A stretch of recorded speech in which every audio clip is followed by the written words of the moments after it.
Brahmins Vaishyas కొన్ని వేల సంవత్సరాలుగా వెజిటేరియన్స్ గా ఉండరు. మరి వాళ్ళ క్యాండ్ నుంచి వస్తుంది ప్రోటీన్. బ్రాహ్మణులు వైశ్యులు తెలివిగా బలంగా ఆయుష్తో బతికారు కదా అన్ని సంవత్సరాలు.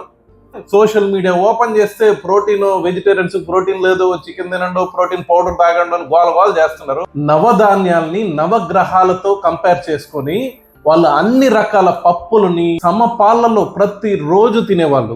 అలసందులు, ఉలువలు, మినప్పప్పు, నువ్వులు ఒక్కొక్క గ్రహానితో కంపేర్ చేసుకొని తినేవాళ్ళు. అంతేకాదు ఆవును పూజించే వాళ్ళు పాలు, పెరుగు, నెయ్యి ప్రతిదీ సమపాలలో తినేవాళ్ళు. వాళ్ళకి ఖచ్చితంగా protein, fibre, good quality fat, మంచి న్యూట్రిషియస్ ఫుడ్ తినేవాళ్ళు. వాళ్ళు తింటున్నది ఆహారం కాదు, జీవన విధానం, ఆరోగ్య ఆరాధన, శాస్త్రం, ఒక తపస్సు అని చెప్పచ్చు వాళ్ళ ఆహారాన్ని. మనకిప్పుడు ఉండే వెజిటేరియన్స్ ఏం తింటున్నారు?